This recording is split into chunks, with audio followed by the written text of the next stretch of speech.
All right. Hello, everyone. Hi. Welcome, welcome.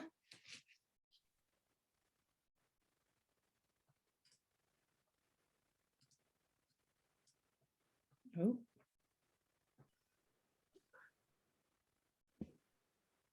Hello. Hi. Hi, Mary. Hi, Brianne. Hi, Kathleen. Queen. Anne. And hi, Julia.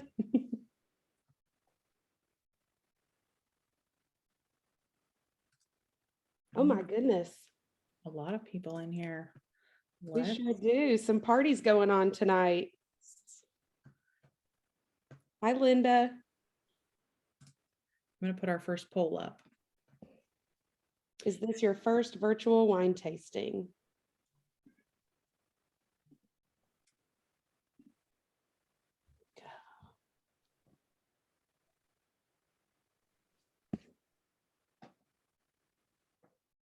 Looks like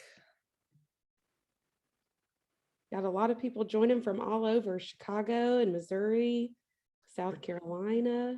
ooh,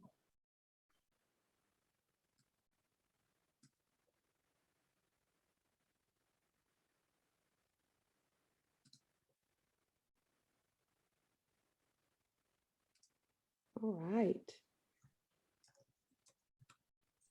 let's see. I'm going to give it a couple more minutes or a couple more seconds here for this little poll.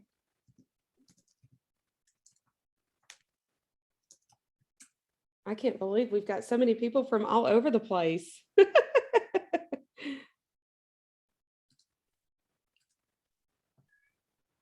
Okay, I'm going to end this poll in 5, 4, 3, 2, 1. All right. And Oh, wow. looks like for 60% of you, this is your first virtual wine tasting with us. So welcome, welcome. Yes.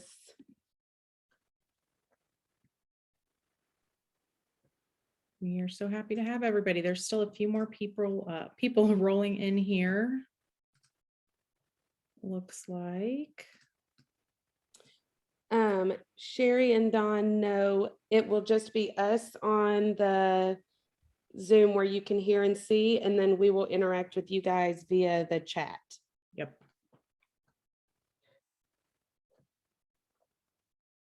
And I thought I saw somebody had their hand raised, so you might have answered their question though, Erin.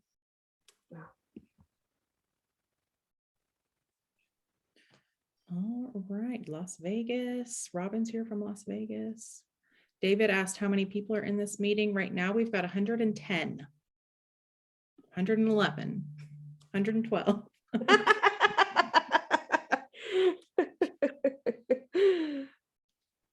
We've got people here from Pennsylvania. And Cape Cod. I spy Casey, so that's who I was waiting for. Yeah. So let's go ahead and jump in. We will get started. My name is Lauren. I'm a wine concierge here with First Leaf Wine Club. And I've got my fellow concierge, Erin here. Hi, I'm Erin. I have been with First Leaf since September, and it's fun. I've been having a blast. I'm in Little Rock, Arkansas. I'm in Kansas City on the Kansas side. And then we've got another concierge, Casey. She's our team lead, actually. She is going to be with you in the chat tonight, monitoring all of your chat comments. Hopefully we can answer your chat comments live, but there'll bound to be some that we won't be able to get to. So she's going to help us monitor that. As far as the chat goes, at the bottom of the little chat screen, if you open up chat, you'll see it says 2, and I think the default is just hosts and panelists. If you can, go ahead and change that to everyone, so that everyone in the chat can see your comments and see, what Casey's answering and whatnot. That would really help us out. The tasting is being recorded, so also hello to any of you who are watching this after tonight, not live. I think that's it as far as kind of our housekeeping goes. So we're going to start with we'll jump right in. Welcome to Springtime in France. We're going to be tasting 3 French wines tonight. I hope you're all excited for them. I know I am. I love all 3 Me of them. too. Yeah. I think that these are probably some of my favorites here recently. Yeah, for sure. Especially, I mean, these are perfect for spring. The rosé and then the 2 reds are just a little bit lighter. So perfect going into that warmer weather. Yes, for Gosh, sure. still got people filtering in I here. was going to say, everybody, there's still some hellos. Yeah. But let's go ahead and get started. So we're going to start with, like I said, we're going to start with this rosé. It's the Chateau Philippe Jacques & Co. 2019 Bordeaux rosé. Got the bottle here. Very pretty, very traditional. This is actually part of our reserve collection, so it's a little bit of an elevated bottle, but you got it at the awesome member discounted price anyways. Bordeaux rosé comes from the Bordeaux region of France. In Bordeaux, they have very strict guidelines of what can go into a Bordeaux or what can be classified as a Bordeaux. So for Bordeaux rosé, it's usually made of either Cabernet Franc, Cabernet Sauvignon, Merlot, Petit Verdot, and Carmenere. And then as far as rosé is concerned, just for anyone curious, rosé is made from red grapes or black grapes, same thing that's used for red wine. It's made the same way as red wine. Red wine gets its color from being fermented with the skins on the skins from the grape is fermented with the grapes itself. And then for rosé, it's just taken off the skins a little sooner. So it's just got a little bit of a contact with the skins to give it that kind of light pink or light red color. So if you haven't poured this one yet, go ahead and pour yourself some and we will start the tasting process. Yes. And speaking of the color, what do you guys think so far of this one? I'm going to get my envelope here to kind of, let's see if I can get it to show. I don't know. There you go. Lauren's got it. I think it's really pretty too. I think that it is kind of just a classic pink. Some of them are a little bit more salmon. Some can be a little bit darker pink, but yeah, totally peachy color for sure. I definitely get that. Yes, I definitely chill it. I bring it out too, just probably about 15 minutes before time, just to kind of let it defrost a little bit, I guess. Kind of come back to life a little bit. Sometimes for me, if it's too cold, I don't really get a lot of the flavor from it. So let's go ahead and swirl and see what we smell.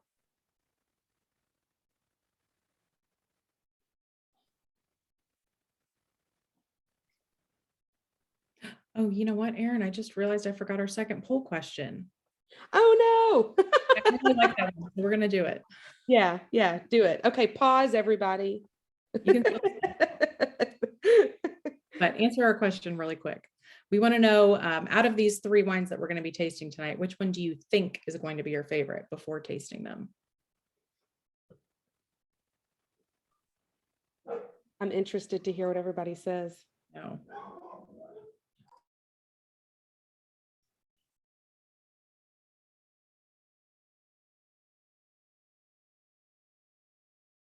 We've got a lot of answers coming in. I'm going to give it a few more seconds. And I'm seeing in the comments too, someone said the Pinot, the Grenache, the Rosé. All right, we're going to wrap this up in 5, 4, 3, 2, 1. And most people think the Grenache will be their favorite, followed by the Pinot and then the Rosé. That's really interesting. That is interesting. I'll be excited to see what the end result is. Yeah, me too. Me too. Okay, let's continue tasting. Yes. Back to swirling, back to smelling. I did see a couple. I saw apricot, peach, grapefruit. Anne said we voted, but we're going to drink them all. Cantaloupe, roses, cucumber melon. Hmm. Oh, wow. Justin said saline. Some of that Interesting. minerality. Yeah. Yeah, that's what I was gonna say is interesting.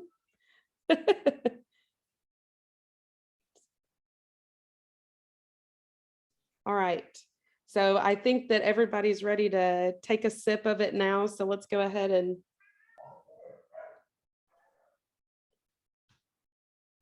see what we think.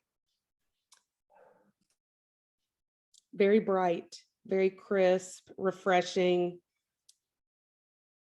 Limestone, I see somebody said. A bit sweet, Linda says. What do you think of the body of this one? Do you guys think that it is a fuller bodied or a lighter bodied? Full? Fuller? What do you Danny think, and Erin? Susie say lighter. Do what? What do you think, Erin? I think it's kind of like a moderate. I do too. I wouldn't say that it's full, but I can see where people would say full because typically for a rosé, you get something lighter. So this one does have a little bit more to it. So I can definitely see where that medium body, where that's coming from for sure. Oh, Yeah, for sure. And then what about the acidity? Or what do you think of the body? I agree. Pretty moderate, like the medium body. hmm I've had lighter, but I wouldn't expect a rosé to be much heavier either, I guess. That's what I was thinking too just now is that anything that's as full like a Chardonnay or anything like that, I don't know if I've ever even tasted anything like that. Yeah. But um Let's see. We're getting a lot of bright flavors. mhm. So Jack asked a good question. What do you mean by body? So when I think of body, we like to compare it to milk. I think that's probably the best way to think about it. So if you think of something like a skim milk, it's very light, almost watery, just very thin. And then if you go to 2% whole milk, it starts to get thicker and I guess a little bit more viscous would be a good way to say it too, just a little bit thicker. And then you have heavy cream, and that would be a very full bodied, it's very thick. Does that make sense? Makes sense to me. Yeah. I think that I say it so much that it makes sense, but okay, Jack says it makes sense. I'm like, I don't know. Sometimes I'm still not sure if it translates. Julie said one of her favorite rosés she's tried from First Leaf. I Nice. hands down agree. I do too. After tasting this, I'm kind of obsessed. Yeah, yeah, totally. Yeah. I think it just has that right amount of sweetness, right amount of crispness that is attractive. You know, it makes it to be one of those nice, easy sippers. For sure. Mhm. For sure. What do you think about the acidity of it? I think pretty moderate to low. I always like to do the little acidity test. Mhm. Take a swig, swallow it, and then see how long your mouth waters. Do you ever do that? Yes, yeah, I do. It's I'm still trying to figure out like what constitutes the low, medium, and high, but it's almost a feeling, I guess. But yeah, I think that this one it's not overly acidic. It doesn't make it's not overly mouth watering or anything like that, but it really has a good balance. Yeah, definitely. Definitely. Yeah, that's Yeah. what I was going to say. This one's very, very balanced. David says it's acidic. Justin says that they say 2 instead of 3. Yeah, I can see that too, where it kind of could be that back and forth of interpretation. What do you think of the sweetness? I don't think it's very sweet. I saw somebody say they thought it was a little bit sweet, but Yeah, I don't think it's very sweet either. I think it's fruity. I think that I get the strawberry and the raspberry and like the pure integrity of what those fruits taste like instead of it being a sweet or like a candied version of that fruit, if that Yep. makes sense. Yep. Naomi, I think you hit it on the head. It definitely smells sweeter than it actually tastes to me. Yeah. Brienne said the same, more fruit than sour or bitter or, yeah, a happy medium.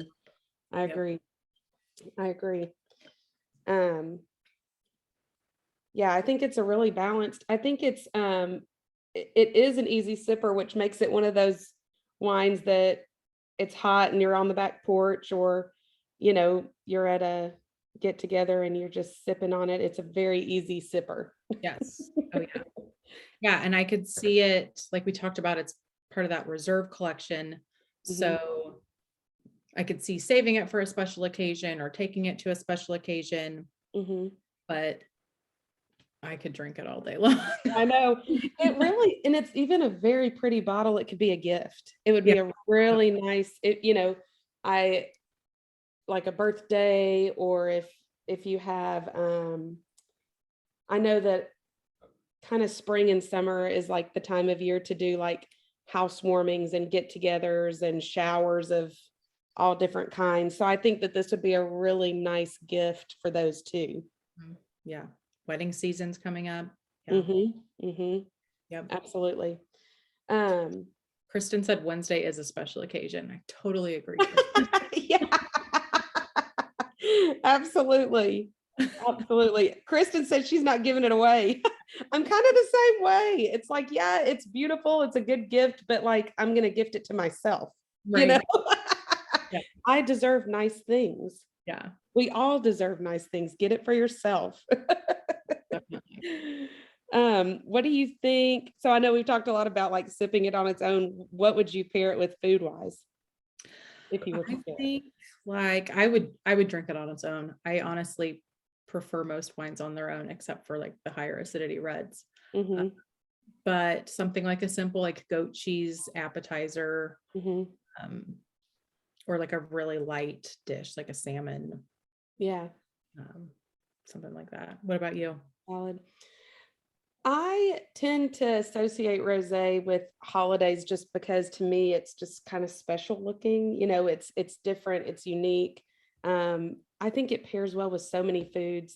I've taken it to Thanksgiving dinners before. I've taken it to like when you go to a get together that you don't really know what everybody's bringing, and so you're like, well, what am I supposed to bring, because I don't know, what am I supposed to pair with. So to me this is such a universal pairing wine. So Thanksgiving, Easter get-togethers, brunches, this would be a perfect brunch wine. Oh yeah, yeah. Yeah, I can actually, okay, if I was going to pair it with something, I think I would do like an eggs Benedict. Yes, yes. I think it's the saltiness in these foods that we're like, that this would be perfect with. The fruit would just be like, it's popping right now and mouth watering right now. I think it would be even more when you pair it with the salty food. Everybody's going crazy about the eggs Benedict. I don't have it often, but when I think of Yeah. brunch, that's what I think of. Somebody just said sheep Gouda. Oh, Joe said sheep Gouda. I have never even heard of that. Me either. Huh. There is a place around me to get sheep cheese, though. I might have to Go find that. check that out. Yeah. If I'm gonna do cheese, it's probably brie or goat cheese, something that's kind of creamy like that. And I think this would be perfect with that too. Yeah. Ooh, I have a great little brie appetizer I'll have to send you. It's really simple. I'll just tell everybody. It's puff pastry, you roll it out, cut it into little squares, put it in the mini muffin tray, pop a little thing of brie in there, and then top it with some cranberry sauce, and bake it for like 15-20 minutes. And it's so good. Highly recommend. Imagine it. Yeah. When taking that sip, I can just envision it. So That easy. sounds delicious. Delicious. Yeah. All right. Well, now that I'm starving, let's talk just a little bit about where this is from. It's from Bordeaux. Like I said, Bordeaux sits on the western border of France. So it has a little bit of like the Mediterranean climate. It gets the warming effects from the Atlantic Ocean. And this gives it a pretty long growing season, which extends the ripening window for the grapes. And that's why all of the grapes in Bordeaux have these like really thick skins and produce really flavorful wines, really fruity, flavorful wines. Yeah, I definitely get that. People were talking about wanting to order more of this. Obviously, I want to order more of this. Yes. Tonight we're tasting the 2019 vintage, and it is actually almost completely sold out. But don't fret, we have the 2020 vintage available, and it came from the exact same grower. It's very, very, very similar, maybe just ever so slight differences, just because of like the climate year to year, but very, very similar to the 2020 vintage. If you cannot spring for the Bordeaux, since it's in the reserve collection, I would also recommend our Daring Escape Rosé. That one's from California, but it's got like similar styling to that. Erin had that on her Facebook Live the other night.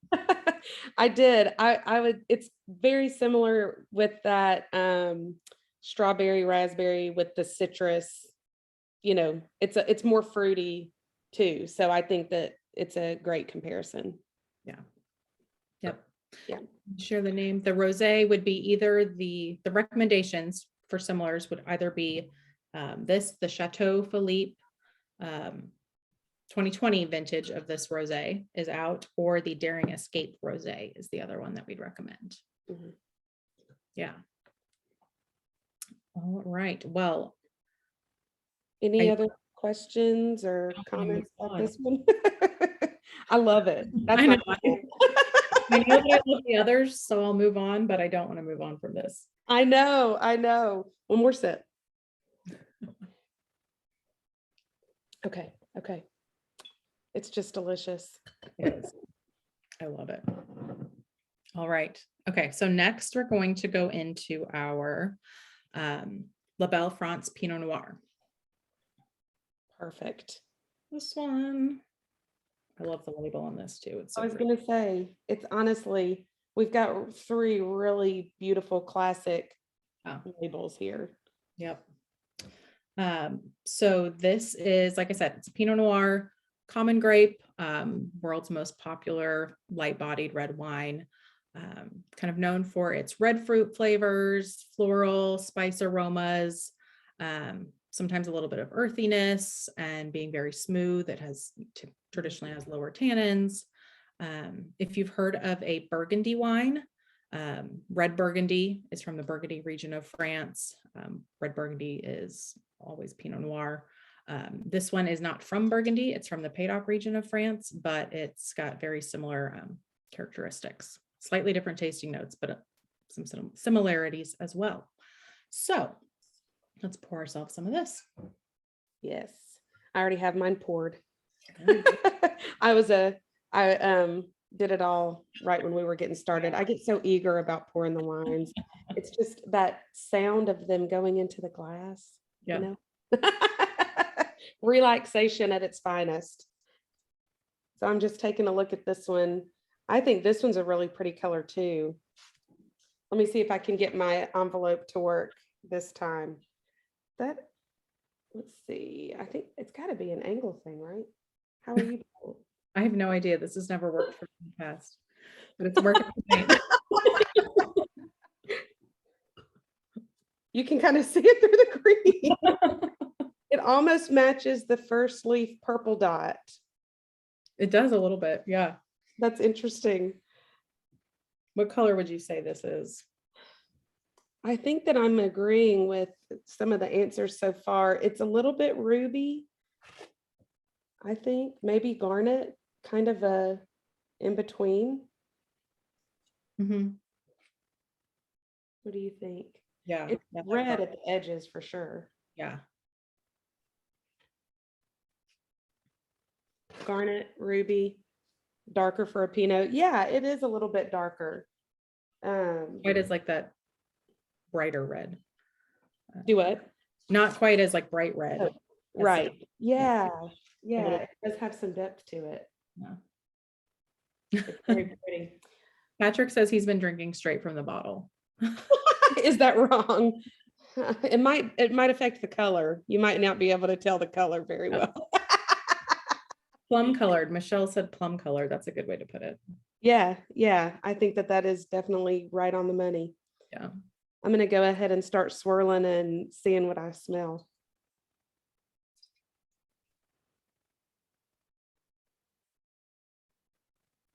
I might have to do the, Yeah. So if you don't know the little swirl trick, you can swirl it, give it a good swirl, put your hand over it, kind of trap those aromas.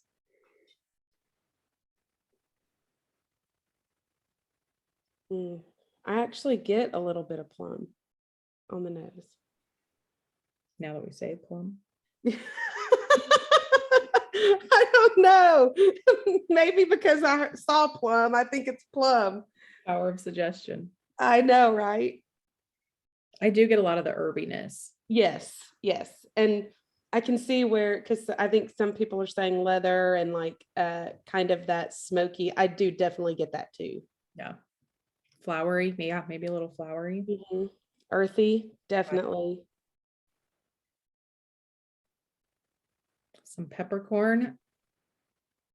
That sounds more up your alley, not my. Yeah. I can see that though. I love black pepper, white pepper, pink pepper. I don't know. It's just something about it. Fresh cracked pepper is such deliciousness to me. So yeah, I totally can see the cracked pepper in this. Yeah. I know that, I mean, there's so many flavors to it. It's so it or smells to it. I like every time I go back, I smell something different, you Yeah. know? Yeah. Well, I can't wait to take a sip, so I'm gonna do it.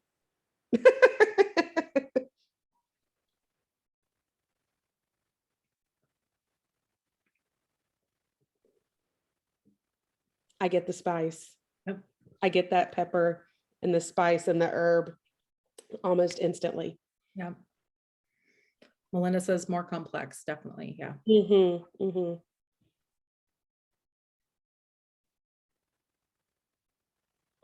Lonnie says smells like construction paper as a kid.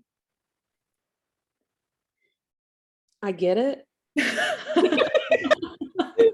Not like the first thing I would have picked up, but like I understand, like when you peel the plastic and it's that fresh, you know, smell. I totally get it. Yeah. That's weird.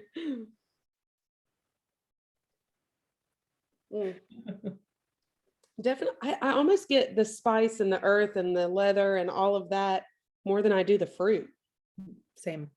Yeah. It's interesting because I think sometimes with wine, I always get the fruit first and then I think about it and go into like the different layers. But this one, I think the first thing I get is the spice, and then my secondary, or maybe even the third, would be fruit, you know? Yeah. Robin says it really dries out her mouth. Mm. The tannins are a little bit higher for Pinot. What do you think of the body of this one for a Pinot? I think it's pretty spot on. I think the kind of light to medium. Yeah, definitely. What do y'all think? Medium? More full than a mild Pinot. Yeah, I Mhm. think I said the same thing. It sounds like a cop out for the rosé, but I've had lighter Pinots, but I think I've had a heavier Pinot too. Totally. Totally. Not heavy, but soft. Medium. A lot of people are saying medium. What do you think? I think for me, the coolest thing about this wine is, I know that sounds weird, is the acidity of it. Because it does have a little bit more acidity to it, in my opinion. You think?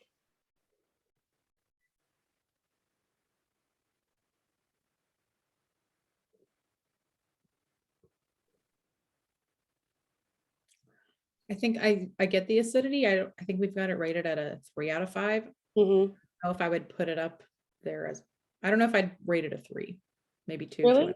Yeah. For Yeah. me.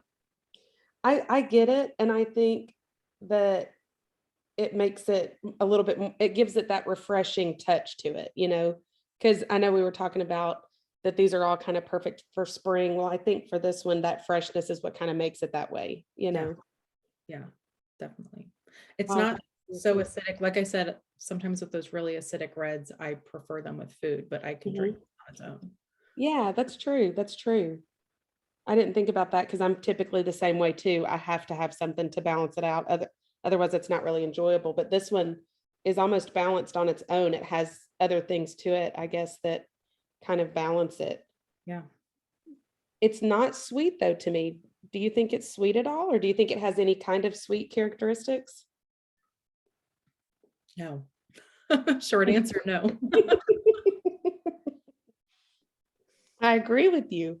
I agree with you because sometimes I think that that helps balance acidity, but this one, it's just, I don't know, maybe the spice, maybe I don't know, it's just, yeah, but I don't get any sweetness either. I think it's pretty dry. Yeah. Um, It is so reminiscent though of like a French Pinot. Like if you're used to the California Pinots, this is a lot different. mhm, for sure. And then I know that somebody's already touched on the tannins, but what do you think of the tannins? They are a little bit higher, like Yeah. it's drying my mouth out quite a bit. Yeah. Mhm. For anyone who's doesn't know about tannins, tannins are what gives wine that drying effect. They also come from the skins of the grape, which is why you pick up the tannins in red wine and not white wine. So yeah, I do. I get that drying effect. It's sort of the same drying effect as if you were to like literally peel the skins off of a grape and just Yes. eat the skins. Yeah. Or drink unsweetened black tea that has a lot of tannins in it too. Mhm. It leaves your mouth feeling pretty dry. Something with even heavier tannins than this, that dryness might even like go up into your gums. Yeah, Um, I agree. I think for me, sometimes the higher ones, I even consider it to be like almost sticky, yeah, where your mouth is like, has that pop. But this one doesn't go that extreme for me. I do taste the tannin, but it's almost the same level as if I were to just eat a red grape, mhm, because it's still there, but yep, it's not anything that is too much. It still has a smoothness to it. yeah. I Yeah. would- But I do agree with you too, that this one, where you would typically want to pair higher acidity wines with food, this one I don't think needs it. I think that this is another one that's, after work or, on the weekends after dinner, take a glass to the couch and just kind of sip on and enjoy on its own. Yeah. And maybe it's because it's lighter bodied. Yeah, uh, the acidity doesn't, I don't know. I don't know. And the tannins aren't too much either, because sometimes I think that that food will help balance out tannins, but this still has a smoothness to it. Yep, it definitely does. If you are looking for food pairings, um, something like stuffed mushrooms. Oh, actually, somebody literally just said that. I know. I'm actually looking at everybody's, and that herb Boursin cheese. Oh yeah. I could eat that whole container. Have you ever had it? Uh-uh. It's like a creamy, Ooh. almost like a goat cheese, I guess, maybe like a ricotta, but it's herbed and garlicky. Yeah. If you put that in front of me with a box of wheat thins, don't talk to me for like 45 minutes. I'm gonna eat the whole thing. I love it. um, Justin says Salisbury steak, mushrooms and gravy. Perfect. David said charcuterie. Yeah.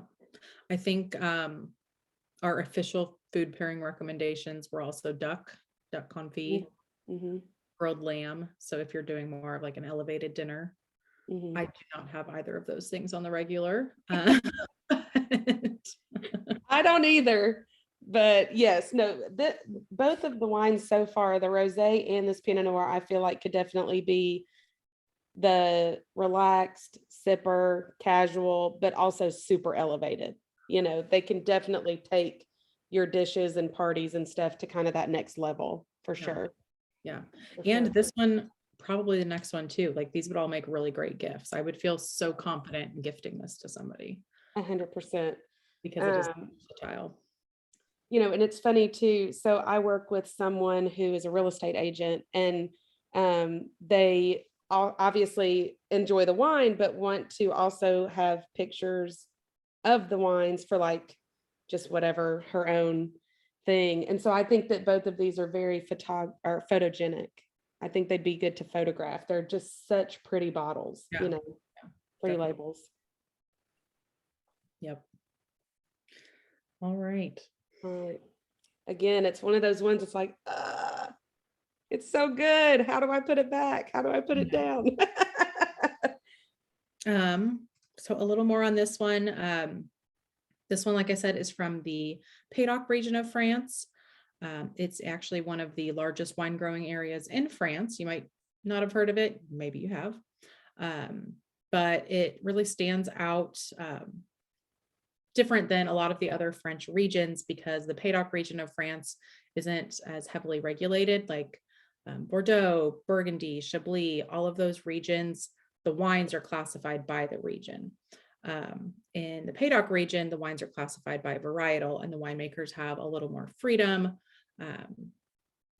to grow their wines and bottle since they don't have quite as strict classifications as those other regions do.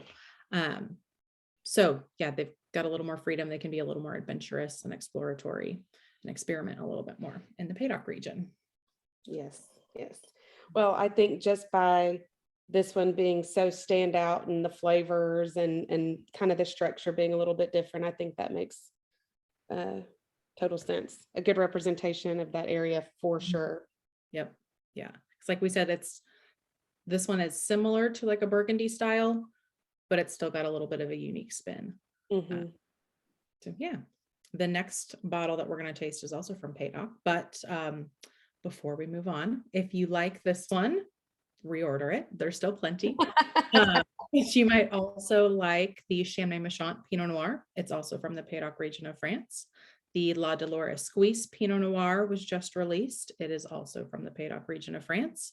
Or if you're looking for a domestic option, it's not going to be the same, but kind of similar styling, similar tasting notes. I would try the Pen Pal Pinot Noir from California. Awesome. Yeah, I actually had the La Delore just recently, and I can vouch, very similar. Obviously different. They both have their own like uniqueness to them, but yeah, that spice is there too. Yeah. Naomi said she loved the La Belle France Bordeaux. Yeah. Mhm. Everything from the La Belle label has been wonderful. The Bordeaux, the Mhm. Bordeaux Blanc, Oh my gosh, yes. Grenache. I loved the La Belle France Grenache. I do too. I loved the La Delore Esquisse Grenache too. That's probably one of my favorite, like all-time favorite bottles. I didn't get to try that one. Oh, it was good. I loved it. But I do like the La Belle France Grenache too, but like you said, there's not been one thing I've been disappointed in. Yeah. Yep. I'm looking at everybody. Are we missing any good comments? They're all good. Yeah, I'm looking at everybody's. Yeah. How often? Dan and Susan asked, how often do we have these tastings? We are pretty much on a once-a-month schedule now, so we'll talk a little bit more about that at the end, about what the next tasting will look like. That's right. All right. So yeah, are we ready to go to the last one? I know, our final goodbye sip from the Pinot Noir. Moving on. All right. The final wine is the Chambray Michant. I just said the Chambray Michant Pinot I would recommend. This is the Chambray Michant Grenache that we'll be tasting. Grenache, also known as Garnacha, it is one of the top 10 most popular grown, most popular red grapes. It's grown extensively in France, although it originated in Spain as Garnacha. The French kind of took it over, and now it's more widely known as Grenache, still known as Garnacha in Spain. So if you hear both of those terms used, they're used interchangeably, just like Syrah Shiraz is. So it's grown a lot in France, a lot in Spain as Garnacha. You'll see it in Australia and the US for the most part. It is a very, very versatile. I'm touching the bottle. I just realized you can't even see it. Oh. It's a very versatile grape, which is why it's so widely planted. It can grow a lot of places. It's very adaptable, so you can make it in a lot of different styles. Typically, it's a very flavorful, fruity wine, usually like those red fruits. You'll get a little bit of spice. So I'm excited to see what this one brings us. Yes. I think too, I may have read that it's used to blend a lot too. Is that right? I think because of the versatility that um it's used in blends a lot. I was looking, Naomi said that it's a Blue Zone grape. That is so funny that you say that because my aunt is obsessed with the Blue Zone recipes and things like that. And so she, when I first started working at First Leaf, she was like, find me a Blue Zone wine. And so this was actually one of the ones that I recommended. Yeah, Bernadette said in GSM blends. Yep. That's All right. So what do y'all think of this color? To me, I think it's I mean, it's very similar to the Pinot, maybe a little bit lighter, maybe a little bit more purple in it. Oh yeah. Yeah. Little purpler, more purple. Purpler works. I don't know if we can tell or not. I can actually, from my point of view, looking at yours, I can tell more than looking at my own. Oh, That's interesting. even amount. That's right. Yeah, I definitely think it's a little bit more purple, almost the same like depth of color, if that makes sense, but a little bit more purple for sure. Yeah, like the color intensity, how deep the color is. Yes, Yeah. yes. But David said it has great legs. Let's see. We haven't really talked about the legs. We haven't. It does have good legs. Legs indicate the alcohol percentage. And I've heard too, or I've read too, that it also can indicate residual sugars too. So that makes total sense. This one does have a higher alcohol than the other two wines that we've tasted tonight.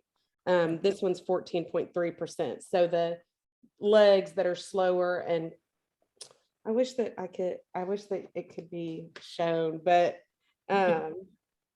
that kind of indicates to me the higher alcohol for sure. Let's see. Sometimes if I just do Abby. now Abby, it changes the color green. Oh my gosh. Anyway. Did you see what Abby said? We've got two Broadway dancers over here who have even better legs. Oh my God. I love it. I love it. Oh my gosh. Let's see what this one smells like. Yeah. Wow. Herbs. Yeah. Spice. Immediately. I didn't think I could smell any more spice than the Pinot, but this one really does. Ooh, Justin said cinnamon. I was gonna say, is this one more like pepper spice or baking spice to you? I get the baking spice, which is Yeah. interesting because I think our tasting notes say white pepper. Kristen said that she got the spice too and thought it was a holdover from the Pinot. And so I know. But yeah, I think maybe I get a little bit of both. I get the warmth from cinnamon, clove, that kind of spice, but the heat, like the spice heat of pepper, if that makes sense. Yeah. Smells like grandma's old closet. In what way? A good one. Yeah, I'm like, ooh, in what way? That would be a negative, but I don't know. My grandmother's closet smelled like her perfume, which smelled good, but free moths. So I think that's probably a good thing then. okay. Yeah. Oh, a good point, like cedar, like a cedar closet, or like you know what I mean? Yeah. Again, I think that I'm getting the spice more than the fruit. Mhm. Don't you think? Yeah, maybe like a could be a holdover from the Pinot, but maybe a little bit of like the darker plum. Yeah, I'm gonna do the trick again just to see if I get anything. Oh yeah, no, I definitely get raspberries, a little bit more fruit with that trick. Yeah. Yeah. All right, I'm going for it. All right. I'm taking a sip.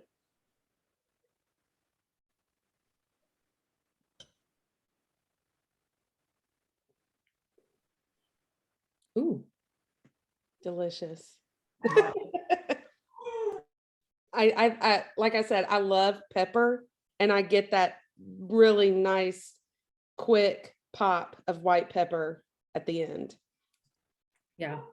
There's something, and I just saw somebody say lavender with a bunch of question marks. And I'm thinking maybe Laura. There's like something on the end that I'm struggling to put my finger on. Hmm.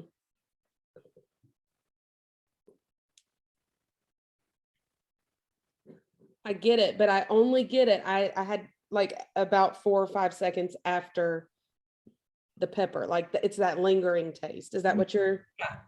Yeah. It's kind of like lingering on the back of my tongue. Mhm.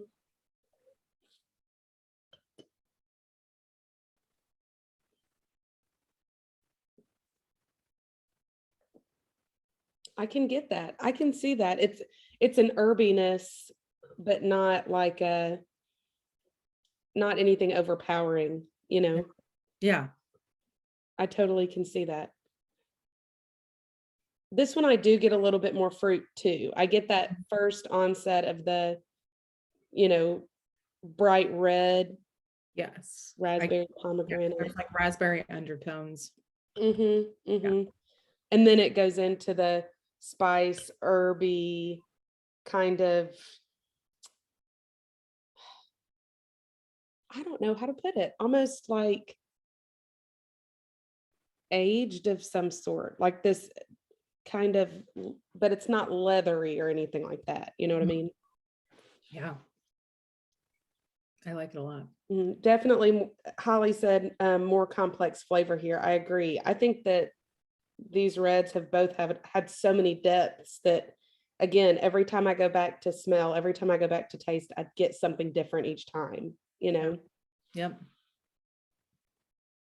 Linda said would be better room temp, and I definitely agree. Yeah, Mhm. if you chilled this one, I wouldn't serve it chilled. If you know, if it was in the wine Mhm. fridge, I would want Yeah. it to warm up a bit. Yeah. I think the rosé, like I said, I brought that out like 15 minutes before. The reds, I would bring out like 45 minutes. Yeah, You know what I mean? Enough to really loosen it up a little bit. because there's some Grenache or Garnaches that I do enjoy chilled, Hmm. with a little bit of a chill still on them. But Yeah. this one is, or I feel like it's maybe more of a serious, like some of the really fruity Spanish Garnaches. I'm good with like a little bit of chill on those. Yeah. I think that this one is a little bit more medium to heavy for a Grenache. And so I think that I agree. That's what makes me associate it with room temperature. Something a little bit lighter, like you said, a little bit more fruity, fruit forward, definitely chilled. But um, what do you think of the body of this one? Yeah, medium. Medium. It says 2 on our website, and I can get behind like a 2.5. I always say 2.5, and I feel like it's such a cop out, but We need half scales. No. No, I mean I definitely, if I had to choose between a 2 and a 3, definitely a 2. yeah, Definitely a 2. it's a 4 out of 10 for me. What's that? The 2 out of 5. Never mind. Quick math, quick math. Alexis said it perfectly, 2 plus. Um, I think for me, this one also has a similar acidity to the Pinot.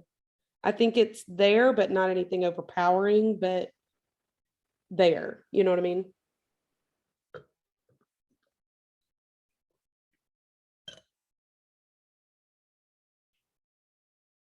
I almost feel like it's less acidic than the Pinot, Really? but maybe it's because I also feel like the tannins are lower. I agree. Um, I do think it's much smoother. yeah.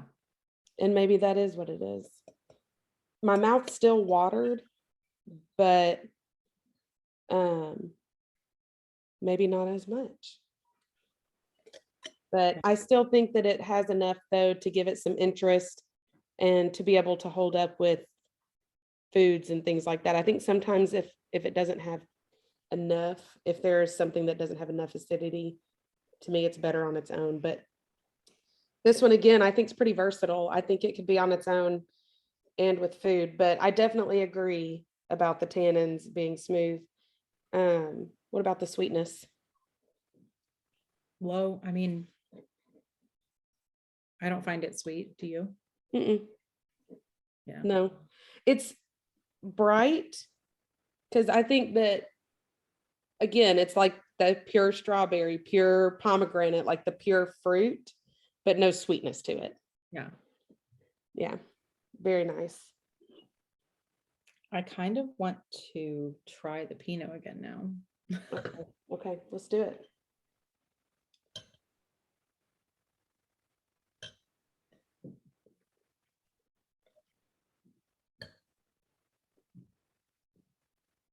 Going back to try the Pinot, definitely can see where the acidity is less. Yeah. Like, I shouldn't have talked as soon as I did after, you know what I mean? Because now going back, I'm like, okay, now I totally get it. Yeah. And the Pinot is like the tannins are making my mouth so dry in the Pinot now. Yes, I Compared. agree.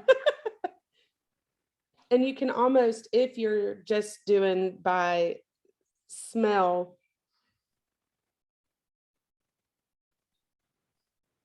I can get the earthiness a little bit more in the Pinot now too. The herby. You know, Yeah. As opposed to this one, I definitely get a spice where that one is more of the earthy, herby, for sure. Yep. So But if I you're think playing along, I would recommend doing that little trick. that's right. Linda says less acidity, not sweet for the Grenache. Yes, absolutely. Holly's going back for the rosé. I know. How are we supposed to choose? They're all so good. um, yeah, But but this one, oh, sorry. Go ahead. oh, I just said I'm a little bit torn. I know. I know. And again, I think that this one stands to the versatility of the wines tonight, where it's good on its own, easy sipping, but also elevated. I would feel very good taking this for a special occasion as a gift, you know, a nice dinner Yep. that you need to bring a bottle of wine to. You know, I think that it's also elevated enough to Yeah. kind of be the center of attention at your dinner, really. Yeah. And yeah, what would you serve it with at dinner? So I hate to be a broken record, but I did actually also buy this one for like the second course of Thanksgiving. Like I did the rosé to start and then ended with the Grenache. So again, I obviously think that these would stand up to things like that. Just, but for this one, for different reason. This one can withstand the heaviness that some of those foods can have, like the creaminess, the maybe a little bit fattier meats, heavier meats, things like that. So yeah, personally, I don't eat like that all the time. So I mean, I know, so that's why I'm like, oh, but really, I think for something like this, we do a lot of like chicken thighs in like a lemon sauce. I think that that would be perfect with that. Like anything that's kind of got that heavier sauce with it. What about you? That's what I was thinking, was even like a pasta with a creamy sauce, Yes. like Yeah. either a cream or a butter-based sauce. Mhm. I mean, and you can't really go wrong with a charcuterie board. Yeah. You know, the meat and the cheeses of all kinds, and you can kind of see how it would complement each aspect of it. You know what I mean? Would be great with those brie puff pastry bites. Yes, it The really meat- would be. I totally agree. Let's see what everybody else is saying. Linda said, oh, Dan and Susan said brisket. Linda says beef. Yep, absolutely. Even a light Justin spaghetti says spaghetti. salad. Yeah, I mean, this would be very versatile. Yeah, yeah. Linda says she's gonna do the rosé with her Easter ham. Perfect. Haley said vegan bolognese. Yep, perfect. Like a mushroom, mushroom Not a and tomato mushroom sauce. person. Well, that's unfortunate. We do mushrooms a lot. We'll stuff peppers with mushrooms. I even did, like, instead of a steak, a portobello mushroom steak. That both of the reds would be perfect with something like that. No, I can't do it. I had my first mushroom like 6 months ago. Is it a Like, texture thing? I've tasted it before, but like I sat down and ate one full mushroom and it was not for me. It was, Texture? yeah, it's the texture. It's the texture. Interesting. Did you eat it raw or cooked? I like seared it. Okay, okay. Interesting. It wasn't for me. I won't go back. Because the raw versus seared versus like sauteed, totally different textures. Yeah. All three of them. I was looking, it was specifically for a wine and food pairing like activity. Oh, yeah. And I didn't even know like how to buy mushrooms. I was like, can I just go to the store and buy one mushroom? I don't want a whole pack. Like I've seen them in the little bushels before. And my husband was like, no, you can buy the pound mushrooms. Yes. Oh my gosh, that is hilarious. Ooh, Danielle, watch this show, Fantastic Fungi, on Netflix. I will make note of that. Absolutely. Now we're in a mushroom I discussion. know. I love it. I love it. Ooh, mushroom ravioli with sage butter. That sounds delicious. That sounds delicious. Oh my gosh. The chat has now become the mushroom. That's cute. I like that. Yeah. Oh my goodness. Yeah. So obviously mushrooms would go perfectly with this Yeah. too. Not for me, but for a lot of people, yes. I would go probably the like creamy pasta route Mhm. or the charcuterie route. Oh yeah. Yeah. I do charcuterie boards as much as I can for dinners, lunches, brunches. That's typically my contribution to get-togethers, as a charcuterie board. Mine is usually wine.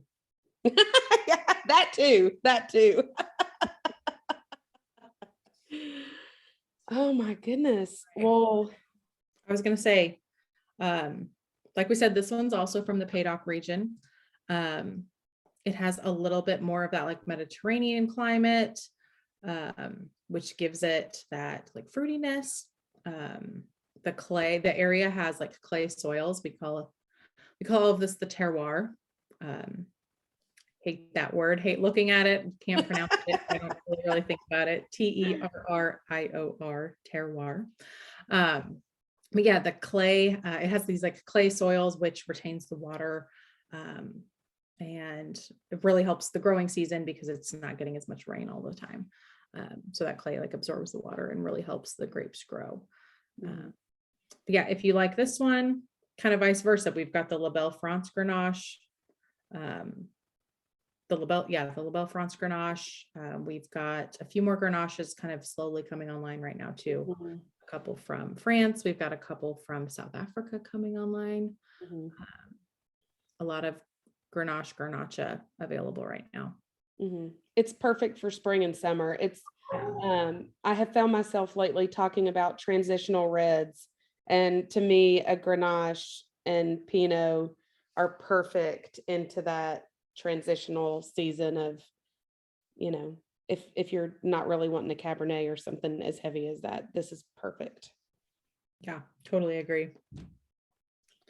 Totally agree. People are already asking about what we're going to be talking about next. But do Well, we I was have gonna any say, more wine questions? everybody's getting angsty about the May tasting. We might have to clue them in. Yeah. Put your wine questions in the chat if you do have any more. But yeah, the next tasting is going to be, drum roll please, if you didn't already see the little sneak peek on Facebook. Cinco de Mayo themed, and it's going to be on the 5th of May. Yeah, so there's a lot that's going to be involved in that. Erin's going to be co-hosting it. There's going to be a special little guest. We're going to do a taco pairing. I love tacos, so I cannot wait. No, not tequila. We will be doing wine, but it'll be a wine paired with tacos. So yeah, we'll send you all the information about it. Your wine concierges will have the information, and then I think probably here in the next day or two. Yeah, there'll be an email going out tomorrow with the sign up link. If you are listening live tonight or watching this in the next 48 hours, I think it's really just for those of you who are here live though, listen up. We're going to have a discount code for you. So use the code CINCO10 to sign up for the next tasting within the next 48 hours, and you'll get 10% off the purchase price. So CINCO10 to sign up for the Cinco de Mayo tasting in May. Let Erin know. Yes, the concierges all know the code too, so just let them know that you heard tonight. Yeah. Yep. And then what else? If you're not part of the Facebook group, there's the First Leaf Wine Club Lovers Facebook group. It is moderated by one of our wonderful members, Joanne. Erin actually works with her regularly. But she's awesome. The Facebook group is awesome. Like I said, it's moderated by Joanne. We did not start it. We every once in a while post in it, but other than that, it's all other member generated content. You get to talk about what wines you want or what wines you're liking, what wines you think other people should try, whatever you want. So sign up for that. We also post like special promos in there and things like that. Also after this, a survey is going to pop up. When you close the webinar, a survey is going to pop up. So please take our survey. We really do pay attention to your feedback. You'll get the survey link too, I think in your follow-up email, or when the next, in the follow-up email with the recording will be the survey link as well. And what else? Oh, we didn't do the final. What did you end up liking? Yes, because I want to know. And then while that's coming up, Natalia, yes, it is First Leaf Wine Club Lovers. First Leaf Wine Club Lovers. There we go. All right, I'm interested. And I think that I saw a question up too when we were talking about the next tasting about other French Grenaches. So the La Belle France Grenache is one that would be comparable. And then I do think there's another vintage of the La Delore Grenache that just was released. Unless I'm mistaken. That was the Pinot Noir. It was the Pinot Noir. Okay. Yeah. So we've got tonight we tried the 2020 vintage of the Chambray Michon Grenache. We still have the 2019 vintage. 2019, yes. Grenache. We've got the La Belle France Grenache. And then, there's several other, a couple of other French Grenaches coming online, a couple of South African Grenaches. We do have a Spanish Garnacha. Yep. I think two. Yeah. And then we have a couple domestic Grenache options. Yeah. All right. Let's see. I think we've kind of stalled out on the answers, so I'm going to end this. Oh, there's another one. And share. All right. So The still, Grenache. yeah, the Grenache still won, but the Rosé took a little Close bit of the lead. second. That's right. That's right. It was good. I think that these are just some really impressive wines. I'm not even the one, like, to say that you liked one the least, I don't even, that to me it still doesn't connect, doesn't compute, because they're just good. I will say, like, full total honesty, I mean, the Rosé I absolutely loved. It Mhm. was so much better than I even expected it to be. But like, it depends on what you want at the time, you know, like, I feel like I can't compare a rosé to a red because I don't want them at the same time. true. But between the two reds, like, going into this, I probably would have told you that the Pinot Noir was my favorite of the two. Mhm. I think leaving tonight, I think I liked the Grenache more, actually. I agree with you about the rosé, standalone, can't compare it, delicious, divinity in a bottle. But the Grenache, to me, I love it. I loved it when I first tried it, and I've kind of been a fan ever since. I love the Pinot, but I love the Grenache. Yeah. Have you had the 2019 vintage?